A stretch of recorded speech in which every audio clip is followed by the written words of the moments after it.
हाँ भाई, आज हम करेंगे नेक्स्ट एग्जाम्पल नंबर 10। तो देखिए एग्जाम्पल 10 आपके पास में है, इंटीग्रेशन ऑफ z-2 का मान वर्ग c के चारों ओर ज्ञात करिए जबकि वर्ग के शीर्ष 2 ± 2 आयोटा -2 ± 2 आयोटा हो। तो देखिए सबसे पहले तो हम लोग वर्ग बनाएंगे जिसके शीर्ष 2 ± 2 आयोटा और -2 ± 2 आयोटा हो। तो बना रहे हम लोग, देखिएगा इसके लिए एक बार तो मैं ये अक्ष बना देता हूं। अब देखिएगा आपके पास में शीर्ष दिए गए हैं 2 ± 2 आयोटा। तो एक्चुअल में यहाँ पर दो सम्मिश्र संख्याएं हैं, एक तो 2 + 2 आयोटा। अब देखिए भाई 2 + 2 आयोटा, ये जो सम्मिश्र संख्या है इसको आप एक बिंदु के रूप में अगर इसका कोऑर्डिनेट लिखते हैं तो आप लिखेंगे 2 2, वास्तविक पार्ट 2, इमेजिनरी पार्ट 2, इसलिए कोऑर्डिनेट 2 2 बन जाएगा आपके पास में। तो ये बिंदु A जिसका कोऑर्डिनेट बन गया 2 2, ठीक है भाई। और सेकंड इसमें जो सम्मिश्र संख्या है आपका ये 2 - 2 आयोटा है, तो 2 - 2 आयोटा इक्वल टू, अब देखिए इसको एक कोऑर्डिनेट के रूप में हम कैसे लिखेंगे भाई, यहाँ पर रियल पार्ट 2 है, इमेजिनरी पार्ट -2 है। तो अब देखिए 2 - 2, तो 2 पॉजिटिव है और -2, तो ये लीजिएगा, ये आपके पास में आ गया 2 - 2। फिर अगला है -2 ± 2 आयोटा।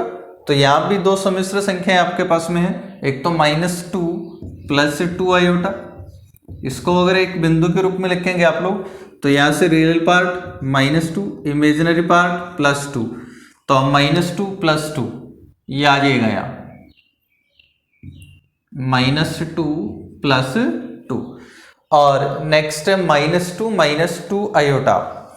तो -2 - 2 आयोटा, इसको देखिए एक बिंदु के रूप में आप किस प्रकार से लिखोगे भाई, यहाँ से रियल पार्ट -2 है और इमेजिनरी पार्ट भी -2 है, इसलिए इसका कोऑर्डिनेट आप लोग लिखेंगे -2 - 2। तो ये लीजिएगा -2 - 2, ये चारों बिंदु आपको मिल गए, चारों बिंदुओं को मिला दीजिएगा, एक वर्ग आपके पास में बन जाएगा।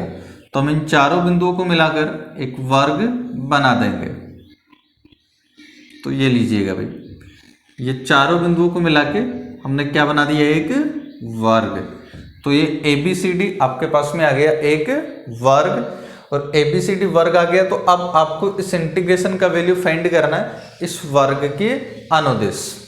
तो आपको फाइंड करना है यहाँ इंटीग्रेशन ऑफ dz/z-2, और ये c के अनुदिश कर रहे हैं आप लोग, और c आपके पास में क्या है, ये वर्ग। तो ये जो वर्ग है इसका मतलब चाप c को मैं से लिख सकता हूँ ना, ABCDA।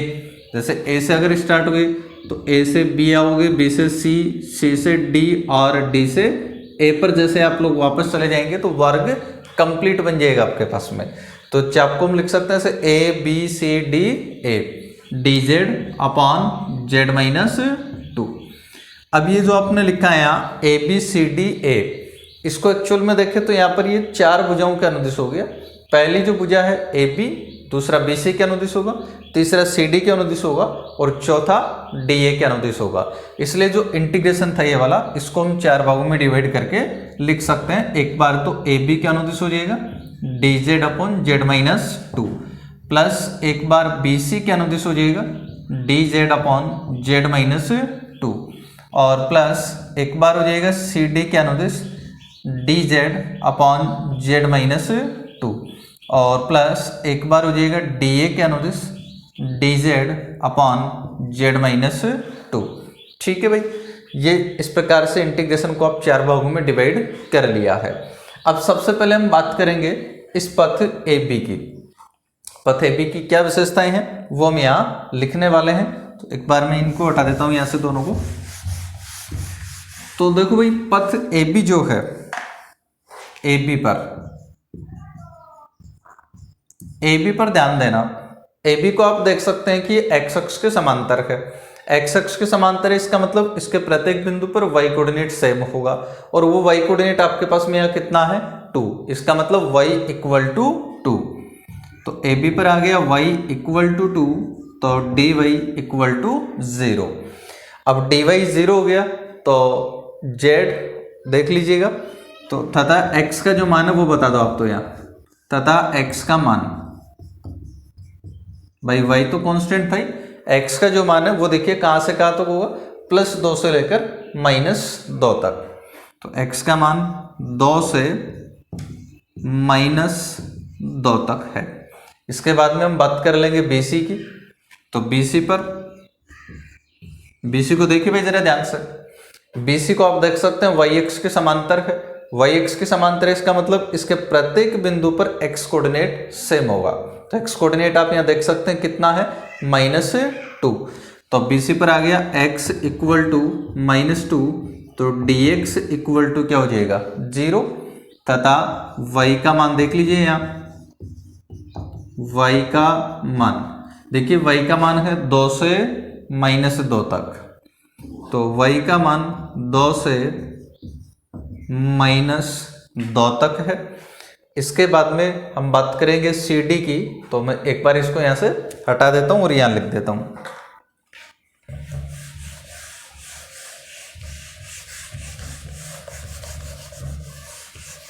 ठीक है भाई, तो देखो अब CD को देखिए जरा ध्यान से भाई, CD x अक्ष के समांतर है, x अक्ष के समांतर, इसका मतलब y कोऑर्डिनेट यहाँ सेम होगा, और y कोऑर्डिनेट को आप लोग देख सकते हैं प्रत्येक की स्थिति में -2 है। तो CD पर आ गया y इक्वल टू -2, और y इक्वल टू -2 होगा तो dy इक्वल टू 0, और dy इक्वल टू 0 हो गया। तो अब x का मान देख लीजिएगा यहाँ, तथा x का मान कहाँ से कहाँ तक है भाई, या -2 था और यहाँ +2 है, तो x का मान हो गया -2 से +2 तक। तो x का मान -2 से +2 तक है। इसके बाद में हम बात करेंगे DA की। तो DA पर देख लीजिएगा, DA पर आप लोग देख सकते हैं कि जो DA है yx के समांतर है, yx के समांतर, इसका मतलब यहाँ जो x कोऑर्डिनेट होगा वो सेम होगा, और x कोऑर्डिनेट सेम है तो देख सकते हैं आप लोग कितना है यहाँ पर x कोऑर्डिनेट प्रत्येक स्थिति में 2 है।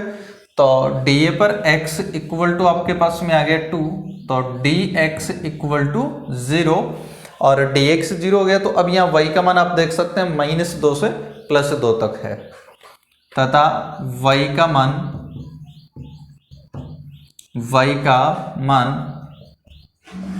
-2 से +2 तक है।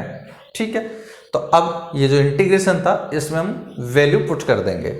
तो वैल्यू पुट करेंगे तो देखिए क्या बनेगा, ये आपका इंटीग्रेशन था dz अपॉन z-2 है ना, उसी को आपने इस फॉर्म में लिखा था।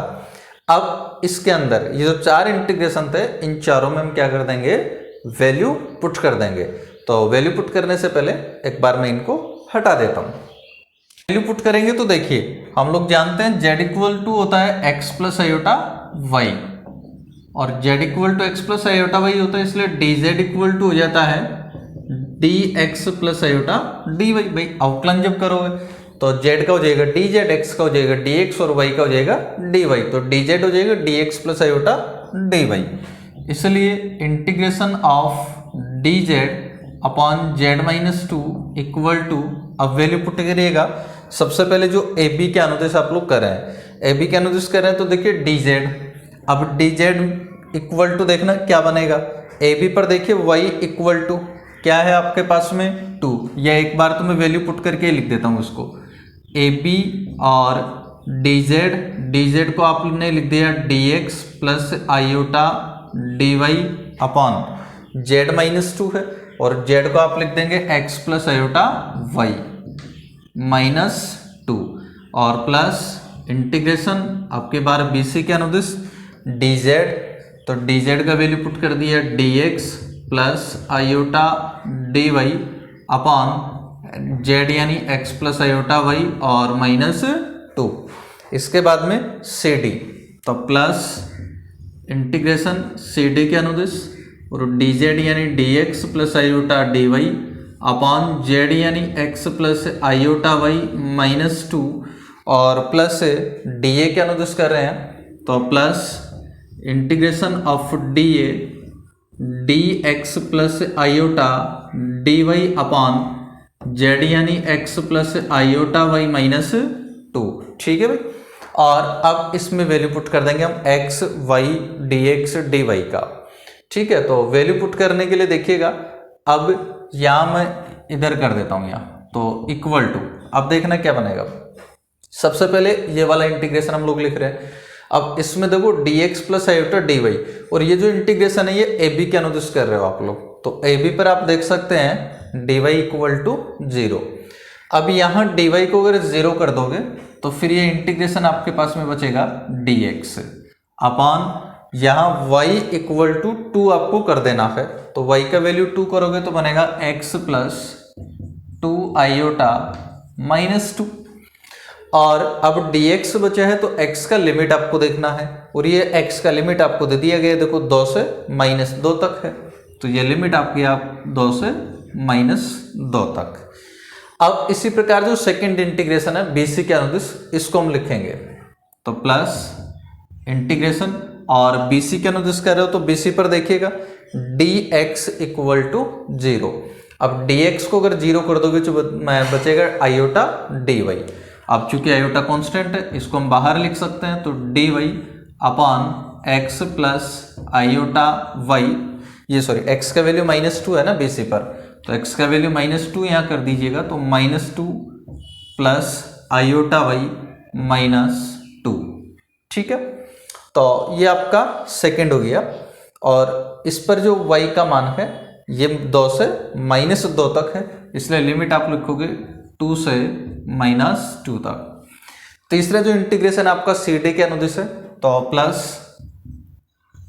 इंटीग्रेशन, अब CD से वैल्यू पुट करिए, देखो तो CD पर आप लोग देख सकते हैं dy इक्वल टू 0, तो dy को अगर हम यहाँ 0 कर देंगे तो बचेगा dx अपॉन, इसके अलावा यहाँ y इक्वल टू -2 है, तो y का वैल्यू -2 जब करेंगे तो आ जाएगा x -2 आयोटा -2, और x का जो लिमिट है इसको अगर आप देखेंगे तो x का मान -2 से +2 तक है, तो लिमिट आपके पास हो जाएगा -2 से +2। और प्लस इंटीग्रेशन, नेक्स्ट आपका जो फोर्थ इंटीग्रेशन है dA के अनुदिश है, और dA पर आप देख सकते हैं dx इक्वल टू 0 है, और dx को अगर हम 0 कर देंगे तो बचेगा आयोटा dy। अब चूंकि आयोटा कांस्टेंट है तो ये आपके पास में आ जाएगा dy upon x plus iota y -2। तो यहाँ से आप अगर देखें तो dA पर लिख रहे हैं तो x इक्वल टू 2 है, तो x का वैल्यू जैसे आप लोग 2 कर दोगे तो ये हो जाएगा 2 प्लस आयोटा y -2। ठीक है, और y का जो मान है यहाँ -2 से +2 तक है, इसलिए इसका जो लिमिट है ये आपके पास आ जाएगा -2 से +2 तक। ठीक है, अब इस इंटीग्रेशन को हमें क्या करना है, सोल्व करना है बस केवल। तो एक बार मैं इन सबको हटा देता हूं क्योंकि अभी अपने कोई काम के नहीं है, बस केवल इनको अपने को सोल्व करना है।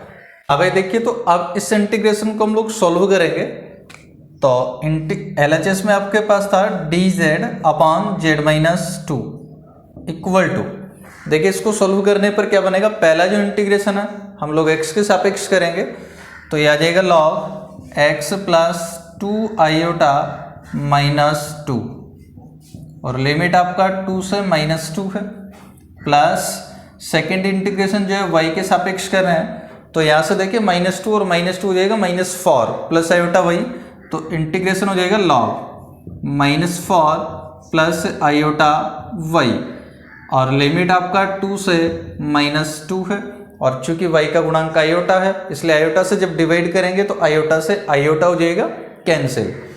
ठीक है, और नेक्स्ट प्लस इस इंटीग्रेशन को देखिएगा, ये वाला x के सापेक्ष आप लोग कर रहे हो तो आ जाएगा log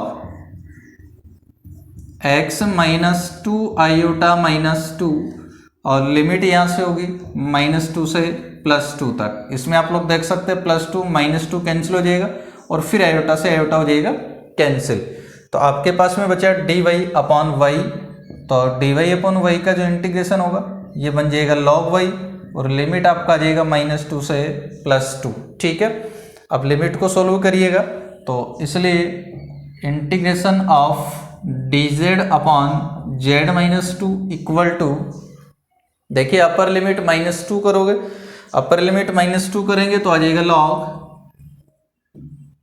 यानी x का वैल्यू -2 आपको करना है, तो -2 और -2 -4 प्लस 2 आयोटा और माइनस लोअर लिमिट अगर हम लोग 2 कर लेंगे तो 2 से 2 हो जाएगा कैंसिल, बचेगा लॉग 2 आयोटा, तो माइनस लॉग 2 आयोटा और फिर प्लस।